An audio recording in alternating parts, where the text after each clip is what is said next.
No, this is a challenge. It's a full-time challenge. And I'm not, and I had to get to the understanding of, and it's, it's no different from any other vertical I've ever been in, whether it be sports or business, is once you've accepted and started to understand the lay of the land, there's a confidence that starts to come along with it. And then you start, and I feel like I've gotten past the threat to the challenge part of it because I've accepted that challenge by knowing, like, look, I can get better at this.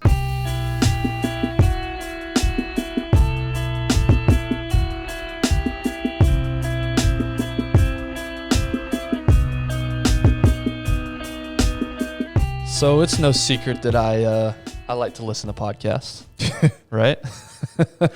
I get a podcast every day. You need to listen to this, and you will get it down to the second. I know you're not going to listen to the whole thing. So just 2 minutes and 30 seconds through. Like, man, dude, yes, you're a freak. Yeah. When it comes to I used to send you full episodes. I still do sometimes, but I learned he ain't going to listen to this whole thing. So what do I want him to get out of this? And you're right. I take to the exact minute because I know if I can give you chunks of 2 minutes, maybe there's a better chance you'll actually listen to it. But the other day I was listening to one. It was really interesting because I've actually done this, and I have been doing this for a while, and I'm not alone in this, but maybe I should be a scientist. But did you know that listening to white noise while you're working on something, reading, working on something you're trying to concentrate on, actually improves your focus? I didn't know that. Did you know that? No, I know within our office that we have we have white noise, and I can't even. Well, it's so low, and it's people so are low, talking, you can't even hear it. But if I was to put headphones on and then read, you're saying I would be more focused? Yes. So what I've been doing the last few months, and again, I just heard this was Andrew Huberman, who's a professor out at Stanford, was talking about. It was like a big, long 2-hour podcast, but the part that I latched onto was this part. So what I do is I sit at my desk. We have that open environment, so it's so distracting. Right. I mean, there's people talking all the time. Right. So I stick my headphones in and I put on white noise, and it's just that low, just kind of that sound. So what about when you're reading? There's no ups and downs. There's no nothing. It's just one constant sound, and I'm able to just lock in and focus on whatever I'm focused on. So even through reading, do you even hear it, or are you hearing it? That's a good question. I think I am. Unless I'm really intent. So I'm a bad reader, meaning it takes me a few times reading through something. You're probably a lot better than I am. So sometimes, if I'm not locked in, I'll have to read it 3 or 4 times. But for whatever reason, and again, he explained it, and I don't remember exactly the scientific reason behind it, but you just get tunnel vision because there's no distraction. It's just one constant noise. And now I'm able, with my eyes, I'm able to follow what I'm reading and process it because I'm not... That sense of sound is I've eliminated that from the equation. My biggest problem is I'm always distracted. Yeah. From when I'm reading, doesn't matter if I'm sitting down just reading a book, or if I'm reading through something on the a magazine or with business or whatnot, or emails. I'm always hearing the outside noise. I'm very distractible. And that's one of the things I will definitely do. Try it. Put your headphones in next time. There's a white noise. There's an app that I use. It's called why does it have to be white? Yeah, why can we call it black noise? It's called white noise. There it is. It's right here. This app right here. And it's got box fan. So it's a low humming constant noise. That is awesome. But yeah, it totally. Are you pubbing box fan? I know nothing about white noise other than it helps me concentrate. Okay. So thank you, white noise. Okay. Yeah, that's totally random, but I just thought I don't know how we got there. Well, because I like to spread knowledge, and I like to brag that I'm pretty much a scientist. So anyway, next time you're trying to concentrate on something, put on some white noise in the background. It'll help. Give me an app now. It'll help. But what we're actually talking about today, and this actually came from another podcast that I was listening to.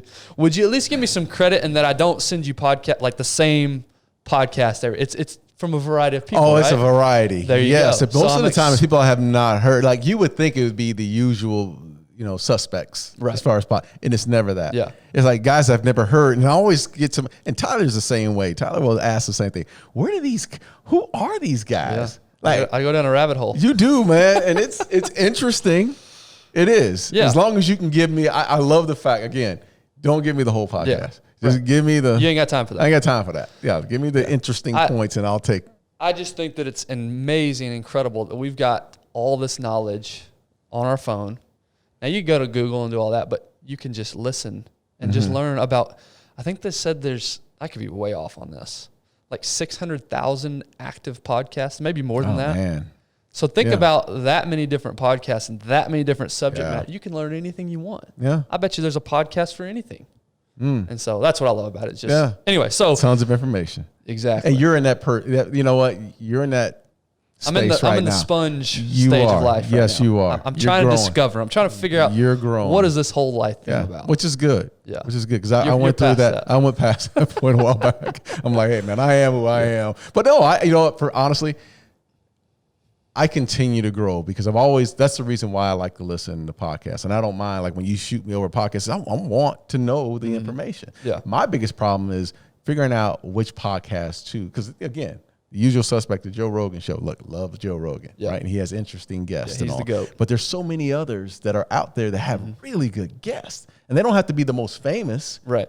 It's just, trying to find those podcasts that really bring value to me. That's what I'm looking for. Yeah, Joe Rogan's great because he does 3 or 4 a week. Right. And it's just all different people, right? Like all over the spectrum. You're not going to get, I listened to one the other day about drugs. Like you're going to get just tons of, and so I'm in a very, what's the word? I'm very malleable right now. That's my mind is. Word. That's a big word. That may not even be the right word. What the hell that is. Whatever malleable is. What I'm trying to say is I'm very open to ideas right now. I think that's malleable. Yeah, you should be. And so I'm definitely in a stage where I don't want to have my same train of thought all the time. I want to be exposed to a lot of different trains of thought. And I think we all should. We all probably should. We all should be exposed to different things. For whatever reason, it's important to me right now. Yeah. But that's growth, man. That's legitimate growth. And that's first of all, is humbling yourself to get out of your pocket. Yeah. Out of the same bubble, getting out of that bubble and then learning new things. And a lot of people won't do that. Right. Yeah. So no, you're right. That's saying a lot. I there is a weird side of me that actually sometimes enjoys being wrong. If it's something that I'm learning and it's going to make me better. Like I said, I'm very much in a pursuit of growth phase right now. That's good, man. And so anyway, all that to say, I was listening to a podcast. I think it was called The Happiness Lab. I think is what it was called. It's this female professor.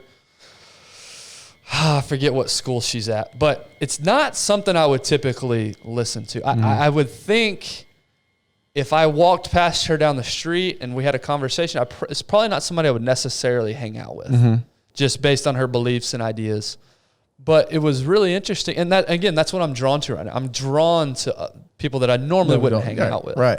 So anyway, they were talking, it was her and another professor at UT. And they were talking about this concept of challenges versus threats. And so I want to read a little bit that I picked up from that podcast and see what your response is and what your thought is. So basically what they were saying is, how we view adverse situations matters. Do we see them as threats or do we see them as challenges? Our bodies and minds respond to threats from a place of reaction, fear, and defense. On the contrary, our bodies and minds respond to challenges with action, confidence, and offense. And they said threatening situations trigger 3 physiological responses. Number 1, we attack ourselves. So we don't think logically, we think danger. We're the problem. We beat ourselves up so we don't make that same mistake again. So that's defense mechanism number 1. You attack yourself. You attack yourself, right? How do I never make this mistake again? Right. Defense mechanism number 2 is you feel shame. Yeah. Right? Yeah. So feeling safe, protecting yourself from the judgment of others. Okay. So that's protection mechanism number 2. So attack yourself. Attack yourself, shame. And then number 3 is a freeze response. We are paralyzed by thoughts of how we're sufficient to handle the threat. If we play dead, the threat will disappear. Awesome. So exactly. Yeah. So that's where that phrase comes from. So if we act like, so that freeze response, if we play dead, maybe the threat will go away. If we don't do anything, maybe the threat will just disappear. So I ask you, after hearing that, what is your thoughts? What is your reaction? How do you typically look at an adverse situation? Does your mind first go to, this is a threat, I've got to be on defense mode? Or have you worked your way to a place where you say, I'm ready for this challenge, let's take it on?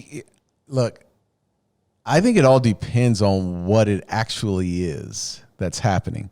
If it's a physical or something that's physically or health wise, I look at it as a threat because it's going to harm me in some way, right? Or harm someone I love in a different way. So that's going to be a threat if it's going to harm me in a physical manner. If it's something else that's outside of that, and I think a lot of it and I'm just going back into my world and my history and my experiences in life.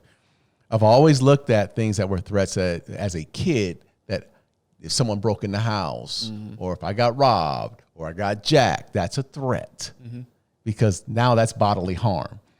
Everything else, I'm not getting harmed. It's a challenge. It is what it is. It's a challenge. Yeah. And I don't look at them as, I guess I don't look at them as, I'm not going to die. Yeah. And I always said it in my mind, and I always say to my kids, you're going to be okay. Right.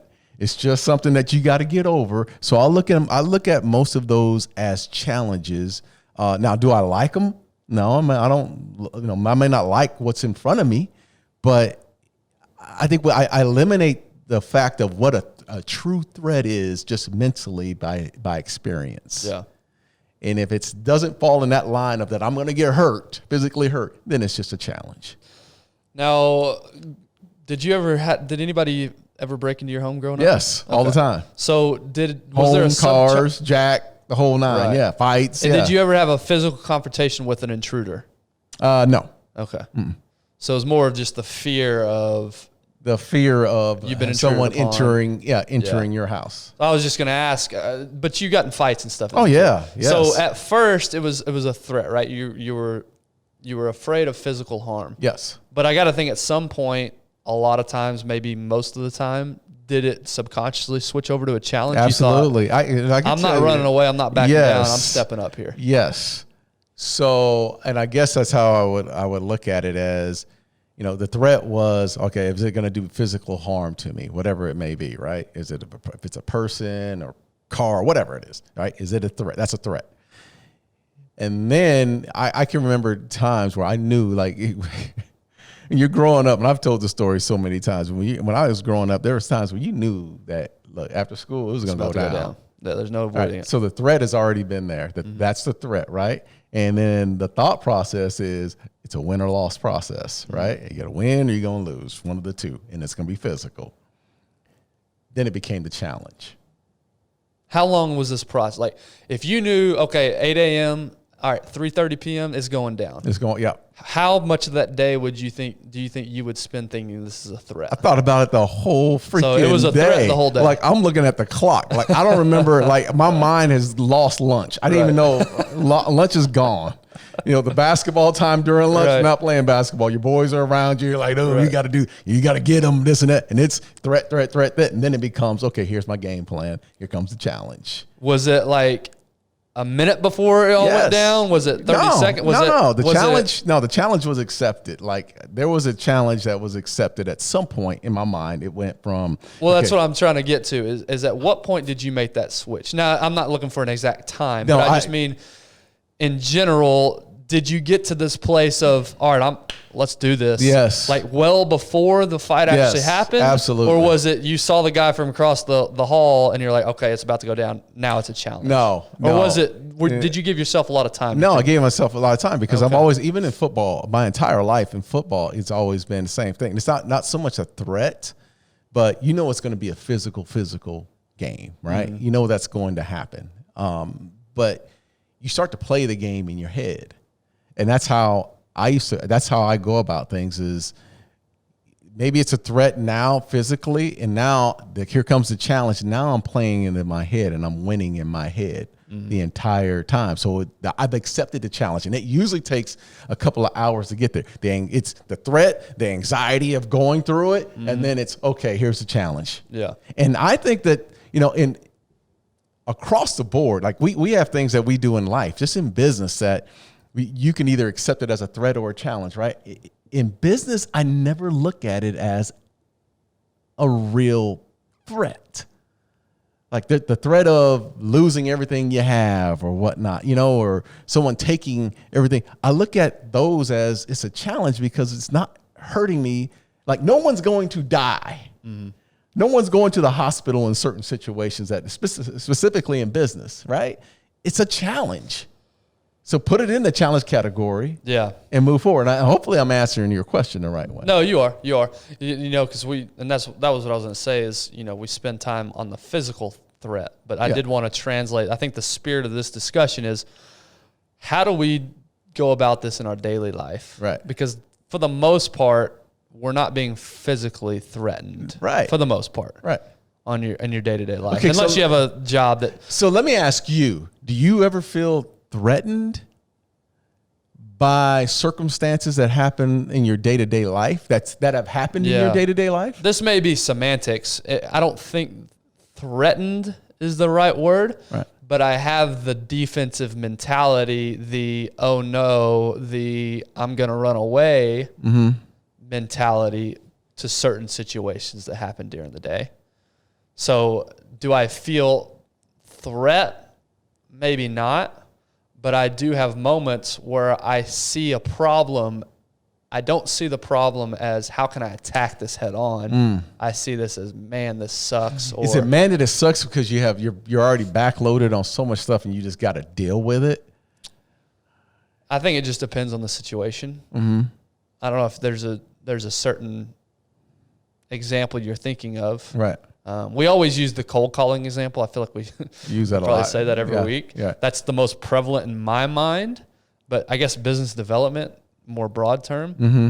To me, for whatever reason, I don't see that as an exciting challenge. Right. I see that as I guess for the terms that we're using today, a threat. Meaning I don't look forward to business development. Right. I don't sit there and think, how am I going to attack this challenge head on? This is great. I love, trying to figure out this puzzle and this is opportunity.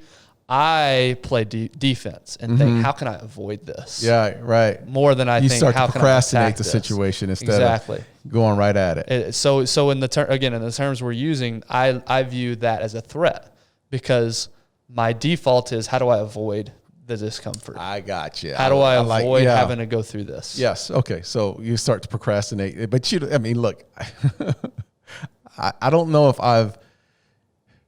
I can relate to that.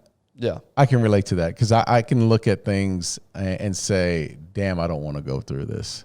Like, not today. Right. Now, I know eventually I got to get to it, but I wouldn't define it, I guess, within this show, defining it as a threat, my mind always takes me back to how is it really, like a threat is. Yeah, and I think you're being real literal. I think you're being very literal. I think the spirit, or at least what I took out of the podcast and what I'm hoping we can discuss today and help people with is just think of threat as something that you're afraid to encounter. Or just think of a problem. If you view it from a threat mindset, it's something you're afraid to encounter. You're trying to avoid it.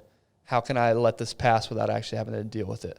Yeah. Versus a problem that I see as a challenge and I'm going to overcome. I'm going to attack it head on. Yeah. So let's not get too bogged down on the physical side of this. But I can tell you this. So you're right. And here are my threats. And I'll tell you how it affects me. If I knowingly don't know. That if I just tongue twister. Don't know. Like if there's something that comes to me, I'm threatened by not having information or not understanding what's being brought to me. That's so your perceived threats are your threats are when you perceive that you're not ready. I'm not ready. Or you don't have all the information. Exactly. If I don't have all the information, if I'm not armed with being able to accept the challenge, like, because there's times in my life, especially when I transferred over from just doing like commercial real estate, like for an example, I didn't know anything. I was in meetings. Here's a great example. That was a threat. Let's run down this. Yeah. Okay. So you're at ESPN. Yes. Let's break it down here. You're at ESPN. You want to transition away. Yes. You have this new opportunity in a field that somewhat about, because I think you said you did investments and things. Yeah. But you don't really know. I don't know. So let's take that example. What were your first thoughts? Did you see this opportunity as, and again, in the context we're talking about, as a threat, like, oh no, or a challenge, like, I'm going to I felt like dominate this business? I felt like this was going to be a great challenge, and I was willing for the challenge, right? So that was the challenge part of me that stood up. The threat part of it came in when I was in meetings and I didn't know the information. Yeah. God. That was, to me, like, that was not just, won't say belittling, but it was sort of, people were talking way over my head. Yeah, humbled you a little bit. No, for an hour and a half, you're sitting there just like, what the hell's going on? Yeah, and I felt threatened because I just didn't know. Yeah. I had nothing to say. I just sat there. Feeling, that's a terrible feeling. So that's, to me, was, okay, that's how I felt threatened. And you get a little anxiety through that process. But then after the meetings, I always feel like, okay, I need to figure this out. Yeah. And that became the challenge. But I understand exactly what you're talking about, that, you get put in situations where it's, it's almost paralysis by analysis. You're sitting there like, God dang, man, I just don't know what the hell to do through this situation, because I just didn't know. It's a lack of information. Yeah. Speaking of challenges, I've got a challenge for our listeners. What's that? Get in your car. Head north on I-75 until you hit Darren, Oklahoma. Yeah. And why? What's in Darren, Oklahoma? Choctaw Casino and Resort. And I'm just going to be frank and honest here. I'm not a big gambler. Right. I don't find a lot of joy in playing. In fact, I don't even know how to play most of those card games or anything like that. Right. It's probably not the right word. You're butchering it. Yes, of course. So my point in bringing that up is we went out there and we saw the new expansion a few weeks ago. And I may not be into gambling, right, but I'll tell you what I am into. I'm into great restaurants. I'm into awesome concerts and comedy. What do you say? How do you say that? Comedy tours?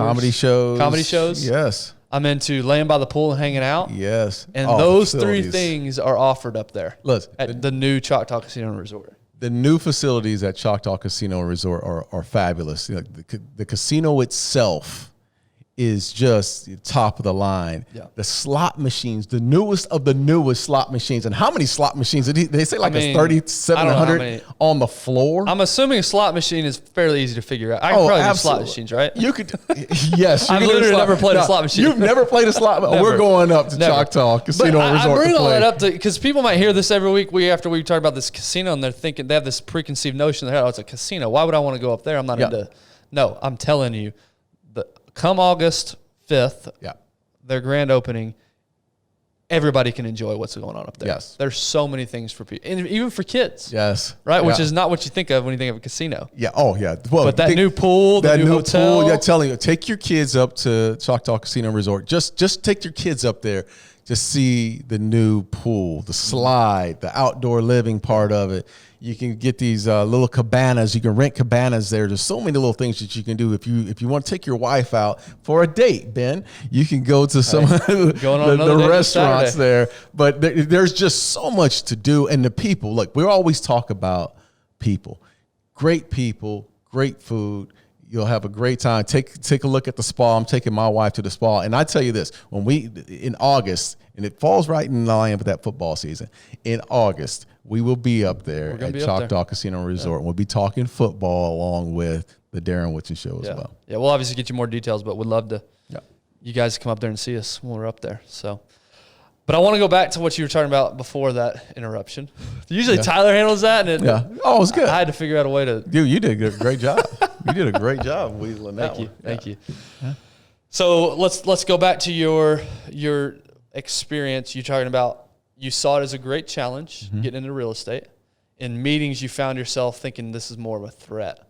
So you're 4 years into this now? Yes. You and I started a month. I started a month after you technically. Yes. So we're 4 years into. How do you view it now? Do you still view it in that same light of you're sitting in meetings and you think it's a threat, or have you gotten to the point where you fully see this as a challenge? No, this is a challenge. It's a full-time challenge, and I'm not. And I had to get to the understanding of, and it's it's no different from any other vertical I've ever been in, whether it be sports or business.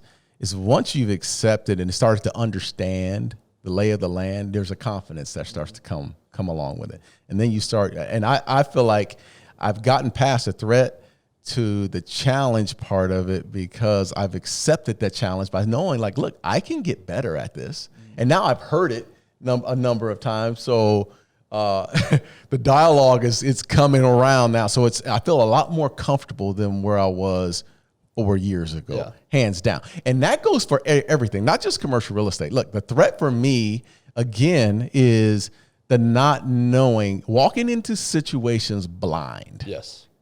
That is a threat to me. Yes. That is not a challenge. I'm with you.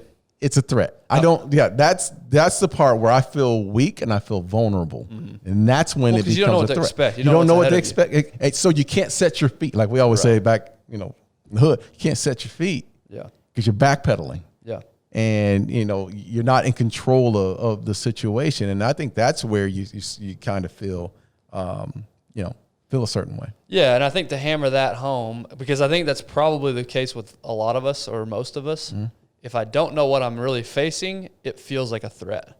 If I do know the challenge ahead of me, or if I do know the problem ahead of me, right, I know I know the plan of attack. I know how I'm going to overcome this. Right. I see this as a challenge. So I guess it's fair to say whether you see it one way or the other is a direct correlation to how comfortable and how much of the known there is. I think about illness, right? Yes. If you get diagnosed with something and you have no idea what you're really up against, that is a threat. That is a threat. Yes. Now, hopefully at some point down the line, you start to get a grasp on, hey, this is beatable. But don't you think that there's now a it's time? A challenge. But don't you think there's look, when I'll give you an example. My brother, when he was diagnosed with cancer 3 years ago, instantly it was a threat. Because we just didn't know. Yeah. You don't know how long. You didn't know how long. You didn't know, exactly. You just, I was totally unfamiliar with those circumstances. And then it took a while for us to settle in and then go, okay, now this is the challenge ahead of us. Mm-hmm. This is what we have to, get done. So I think when it's to your health, man, I don't know if it's ever, I think it's a time, like you have to go through this process to get to the point of, all right, I'm informed.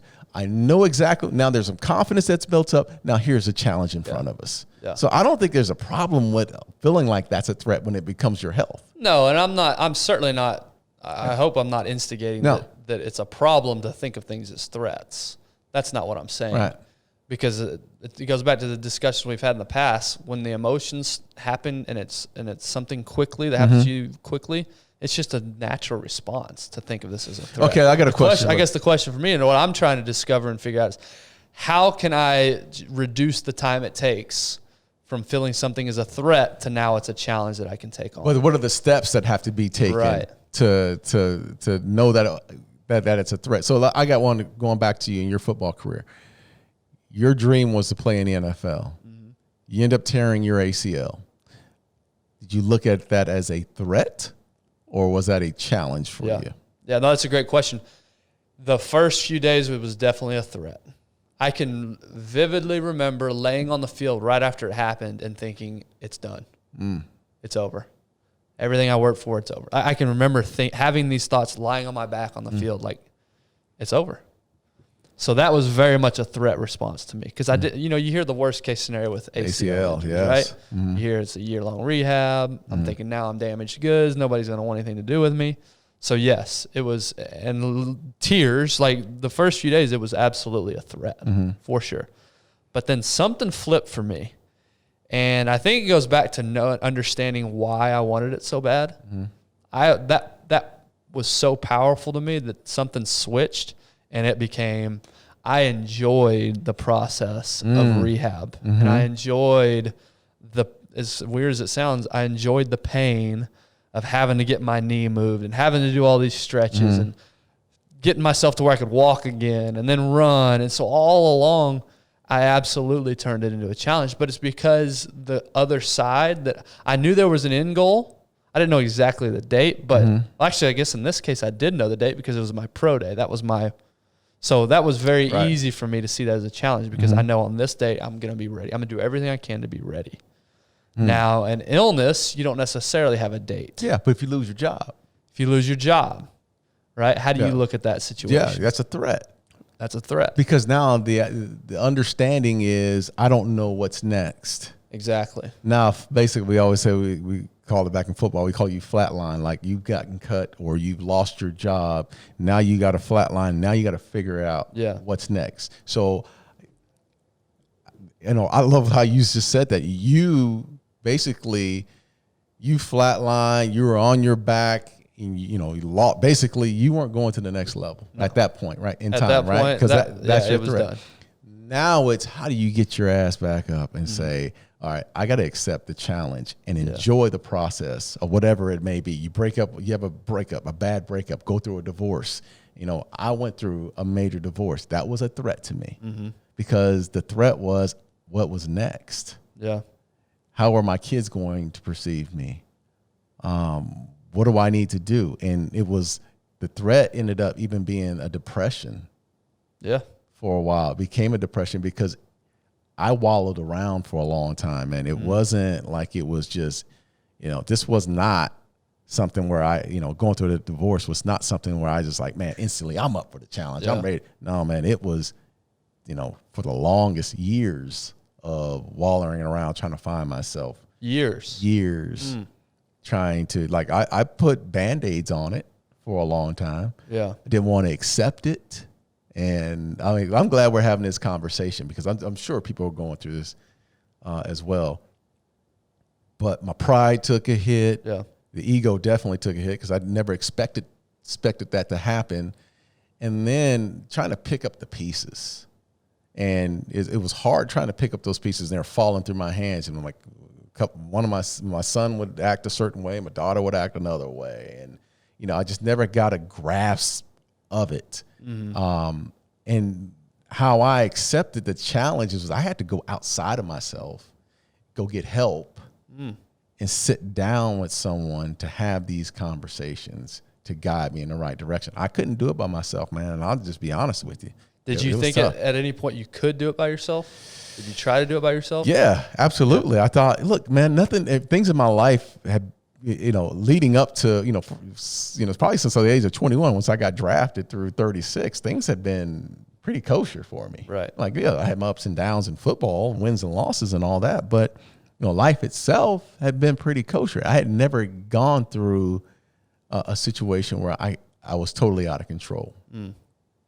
And I couldn't put the pieces back together myself. I was, I'm not going to say I'm a control freak, but I do like to have some say in how things work out. And this was not one of those cases. And I'm not alone. I've got a couple of buddies who've gone through divorces too. Yeah. And because I went through my situation, I watched them go through theirs. And I always try to come in and support, man, because, you act like you're tough and you act like you're okay, but it's, especially when there are kids that are involved, man. When kids are involved, there's a weakness. Yeah, I was going to say, divorce is obviously challenging when it's just you two, but once you add kids to the mix, now there's threats all the way down to there's just multiple. So it sounds like it's fair to say, listen to that. It took a couple of years for you to flip that response from threat to challenge. Yes. I'm going to overcome and that. There is a little different. Look, damn, we're getting open here, brother. But when I flipped and the challenge, and it took me about 2.5 years to get there.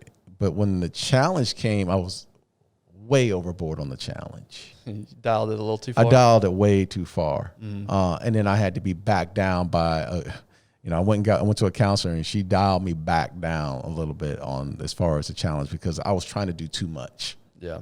And, but, those are some trying times. And I've seen people lose their jobs and, which is a threat, not knowing where to go afterwards and take a while to get back there. And I don't see there's no shame in that. I think the best advice that I could give you as far as, just personally, anyone, give them the advice of go seek help, man. I mean, it's okay to know that you can't do things by yourself. Yeah. Sometimes the threats will knock your ass back. And there's nothing you can do about it mentally to get back on track unless you reach out and get help. Yeah, no, that's a great way to start the process of flipping it from a threat to a challenge. That's interesting. You know, you brought up my knee injury, and so I flipped it and I saw it as a challenge. And so I had my pro day, didn't end up getting drafted. Then the next year I kept rehabbing, kept training for the hopes that the following pro day I was going to get another opportunity, which I did. I got another opportunity, and nothing ultimately came out of that. So I was in challenge mode from November 2011 when the injury happened to spring 2013 when it was clear, okay, this isn't going to happen for you. Right. Now, I could have maybe gone and played in Canada, but I made up in my mind, all right, that chapter of my life is closed. And now all of a sudden I'm back in threat mode because I'm thinking, well, what's next? I had this plan, this dream, this goal. This was how it was going to work out for me. I pushed everything else aside. Right. I didn't think anything else because I had Burn the boats. This is what you're doing. Exactly. Yeah. And so now all of a sudden I'm like, okay, I'm 24 years old. I have this degree, but I have zero clue what I want to do. And that was a big threat for me. Right. I had a wife at the time, brand new wife, very little money. And now I'm sitting there thinking, what am I going to do the rest of my life? That was a threat. Yes. For sure. Yeah. So how did you overcome the threat? What were the steps that you took? So I got very lucky because I got an opportunity based on a friendship that I had that I didn't see coming at all. So my initial thought, I always had in the back of my mind, if football didn't work out playing, I was going to be a strength and conditioning coach or work at a place like Michael Johnson. Right. Then I found out you get nothing. You get paid $0 to work at those places. So that's not going to work out because I can't support a family on that. Right. And so I randomly called a buddy who had an opportunity as a personal trainer here in the Dallas area. And that, when I got hired on to do that, it's something I didn't see coming. But now it's a challenge. I don't know what I'm doing. And I very much saw that. That's when it flipped. Because you're familiar. Because I was somewhat familiar with. Yes. I was somewhat familiar with obviously it was the fitness realm, and I was very confident in that. I didn't know how to build a business or personally train 50-year-old women. I had no clue what I was doing there. But I saw it as a challenge. So what I would do is I would come home literally, and I used to tell young trainers this all the time. I may have said this before. I would, show up to the gym at 5 a.m., come home 2 or 3 in the afternoon, 4 in the afternoon, whatever time it was. And I would get on my computer. You know me, I'm an extremist. Yes. I would sit there and I would read for 2.5 hours some days about personal training and fitness and how to make the, fat loss. And I was so just invested in that challenge of I'm going to be the best trainer at this gym. It wasn't a threat. The lack of not knowing how to do it exactly wasn't a threat in that moment. It was a challenge. How do I overcome this? How do I become the best? Yeah. So, I think some of the things that we're talking about, doesn't information goes a long way. It goes a long way, man. But also understanding why you're doing it too. Exactly. The why. Right. Having the why and then building the information and then be willing to freaking work.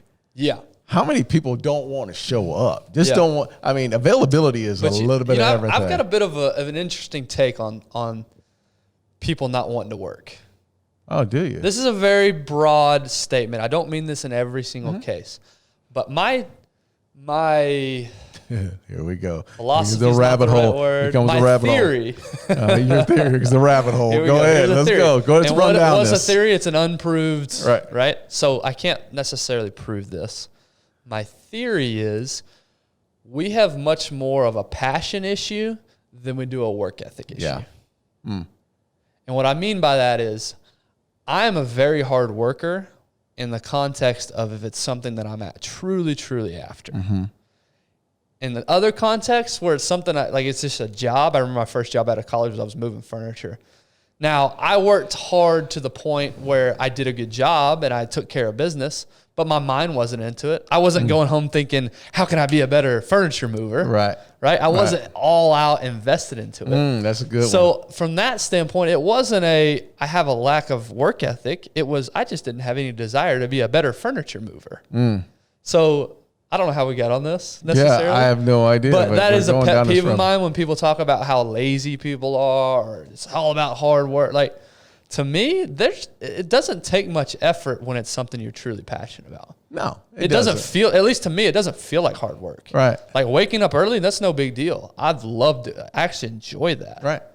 Because it's instilled in you. It doesn't feel like, oh man, I'm really grinding today. Yeah. I'm really working hard. Okay, let's say you didn't have because it's that important. Okay, let's say you didn't have a passion, right? Yeah. That wasn't your passion. Working out was not your passion. You just got married, right? Are you going to get a job? I would have to find a job. That would be a threat probably in that scenario. That would be because I'd be doing something I didn't necessarily. But how would in that situation, how can people listening, how can you turn that into a challenge?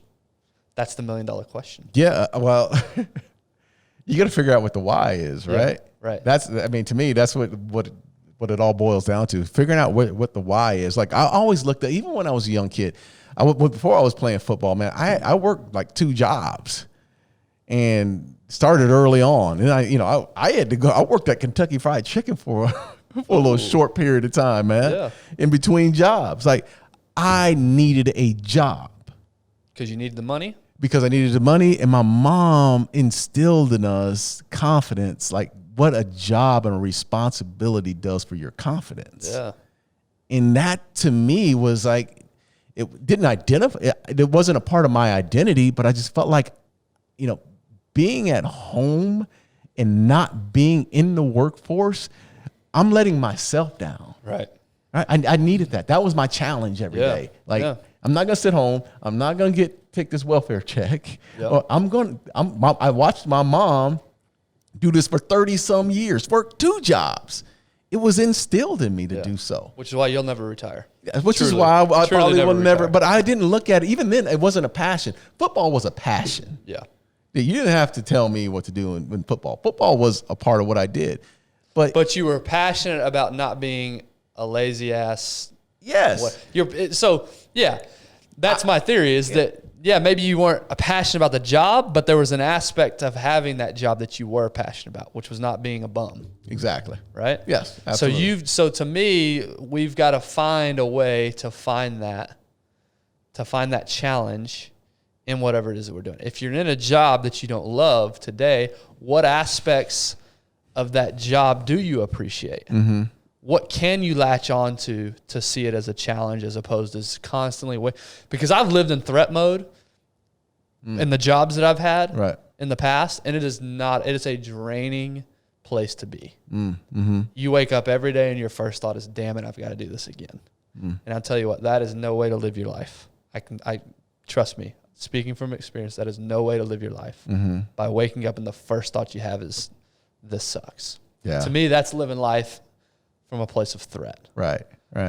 But what you got to do in that scenario, and what I've had to do, and again, this is a constant reminder to myself, is what good is coming out of this? What aspects can I latch on to? Take all the good out. How can I find the good in this scenario to where I can start thinking this is a challenge and not a threat? Well, why not? You can also look at it as this is a stepping stone to the next. Exactly. That could be to the next. Maybe I have to go through this grind and I have to do something that I really don't care about. But now having a plan to understand that this is a stepping stone to get to what I actually want to do. That's a great point. Because if you tell me the difference in these 2 scenarios, you have a job at a fast food restaurant with the goal of I'm going to be a manager one day, with the goal of I'm going to own 3 different chains here. Yes. As opposed to I'm just going to work. The mentality that says, man, this sucks. I got to go freaking fry French fries today. Go punch this clock. There's such a different mentality there. The one, you have this challenge with a goal in mind and a plan. The other one, you're just showing up and going through the motions. Right. And trust me, I've lived both ways. I prefer the plan and the challenge. Absolutely. 100 times out of 100. Exactly. But let's go back though, man, because a lot of people don't live in that. Like you said earlier, most people live in, damn it, I got to wake up and go do something I don't want to do, just because it's the mentality, right? Yeah. So, how do you find the good? How many times have you heard stories where someone's doing something that they really don't care about doing, but because they show up every day and because they keep on pushing on and working and people identify them with, man, that guy works his ass or she works her butt off all the time, whatever, right? That there's something good that comes out of that. How many times does that happen? I just had an epiphany. It happens all the time, man. Like, we used to say that, keep chopping wood. Even if you don't like doing what you do, if you are available and you just show up, so many good things happen, and so many people just recognize what you're doing. Yeah. That they will pull you up out of the abyss. Dude, it's so funny you say that. I can't believe this is the first time that I've connected the two.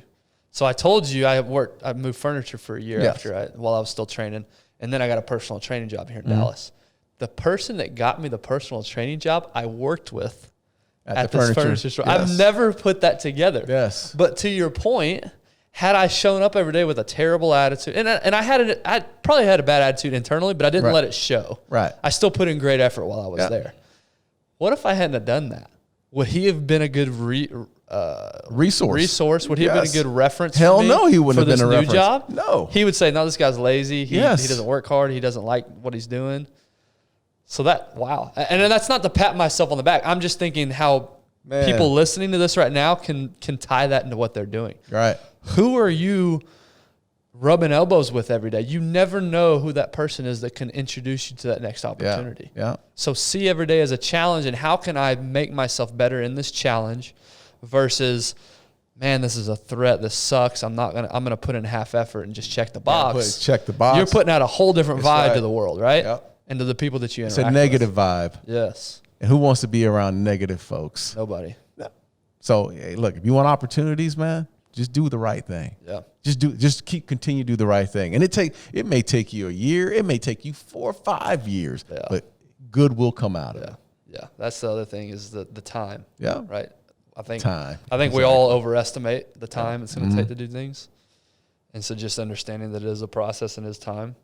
But yeah, that's what I'm going to take away from this is no matter the scenario I find myself, how can I quickly, again, even if my initial response is this is a threat to me, even if that is because I've been there in life, how long do I stay in that threat response? Yeah. How quickly can I flip it? No, this is a challenge that I'm going to overcome. Yeah. Yeah. Love it. Man, you just put another wrinkle in my brain today. Did a wrinkle on your forehead? You just made me better. Hey, I did want to take a second and read something real quick. We had a listener, and I'm not going to say the name just in case they wanted to keep it private. They sent me to my personal page a DM, which doesn't happen very often. Usually we get all of our messages on the show page. Yeah. And it's a little long, so bear with me here. All right? And I'm not a great reader. God, this is really long. Sorry. Okay. You ready for this? Yes. All right, lock in. I need you to put that phone away. Go ahead. I'm in. Right, here we go. Hey, Darren, Ben, and Tyler. I felt prompted to send a direct message to you guys for some time regarding DWS, but I haven't been able to make the time to properly gather my thoughts and words until now when I'm sitting in front of a campfire. So there we go. That's what we got. Your buddies. Yeah. There's so much that I would love to say and share that would be outside of the scope of a simple social media message to do justice to what I want to express. I first discovered DWS a year ago when you guys hosted Matt Frazier. I've been plugging into your podcast and redeeming my commutes to work and back home since I have shared it with everyone I know.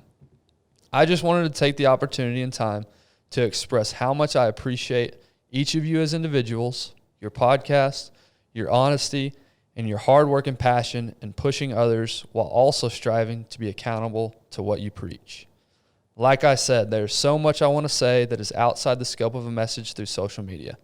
My parents were born a short several years after World War II in China, which was decimated from the Japanese invasion and were extremely poor.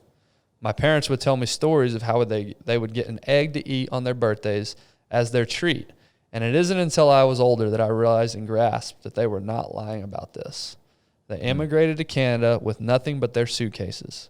Through extreme sacrifice, hard work, and God's grace, they were able to give me and my siblings the opportunities we have. Oh, man. Yeah. Through the foundation that they gave me, I've had the privilege of being a police officer in a large city, Vancouver, Canada, for 13 years now. To say the least, it has been deeply troubling and disheartening in what's been happening in our society the last 18 months and the attack towards vilifying the entire profession of policing with a broad brush and the trajectory we are headed. I long for the day when people won't be judged or treated differently by the color of their skin or by the profession they choose in the community.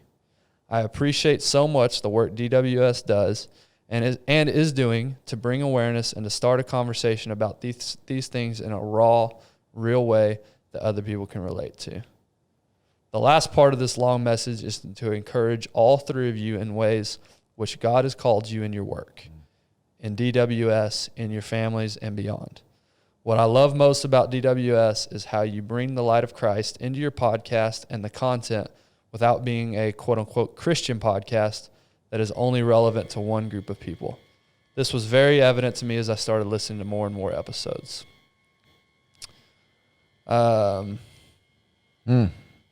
a little bit longer. Sorry, skipping ahead just a little bit. I want to leave out some of the personal stuff.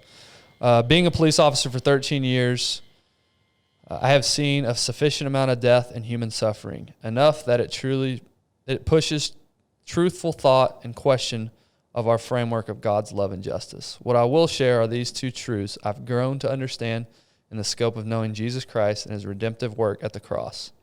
Number one, deep down in each of our hearts, we have a deep longing for a world that is free from suffering, where every wrong will be made right, darkness will turn to light, every tear will be wiped away, and no one will be alone. The suffering and injustice is a truthful reminder that this world is not our true home. Number two, we often don't understand God and his will, especially when it comes to death of people we love. And then he wraps it up. Praying for the DWS to continue to grow, flourish exponentially, and for God to bless the podcast, your work, and your families as you lead them faithfully and well. Can't wait for the day when I meet you guys, when we see him face to face. Blessings. Man. How awesome was that? That was deep, man.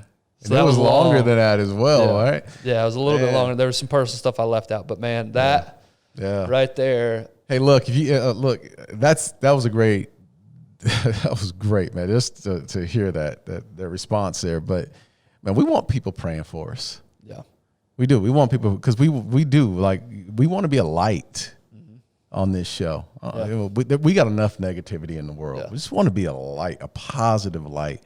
To the listeners out there, to those mothers and fathers that are out there, their children, we want to be, we want to encourage, we want to lift you up, but at the same time, we want to show you the vulnerable sides of the things that we've gone through in our lives. So I just appreciate that, and we're praying for our listeners. Please on the back end, pray for us as well. Yeah, somebody said it they asked me the other day, what's the podcast about? And I could go in 18 different directions on that just because we're interested in so much. Yeah. But I think if I broke it down into one little phrase, we're a break from the bullshit. That's true. What we are. Yeah. You hear so much negativity about politics and police and racial divide. You can get that anywhere. Right. What we hope to be is a break from all that. Not to say that it's not important, but we do want to be, to your point, Darren, we want to be an escape, an encouragement, a hope of how we're handling these life situations. We're not going to sit here and bitch and moan about stuff we can't control. We're going to talk about how we're trying to improve each other, how we're trying to improve, hopefully, you guys listening. So that's what I like to, that's the tagline I think I'm going to go with, is we're a break from the bullshit. Yeah. We're not going to get super into politics or anything like that. Yeah. We're going to have a good time, and we're going to talk about what we struggle with. Yeah. So love that feedback. Love when you guys message us. Literally, we read every single one. You may not always get a response quickly, but we do read every single one. We appreciate you guys. Sharing the podcast is how you can help us out. The more people that hear this, I talked about this the other day, the more people that hear this podcast, the better guests we can get on the podcast, which in turn gives you more perspective and you learn something new based on the wide variety of people that we get to talk to. So we appreciate you guys. We love you. We'll see you on Friday.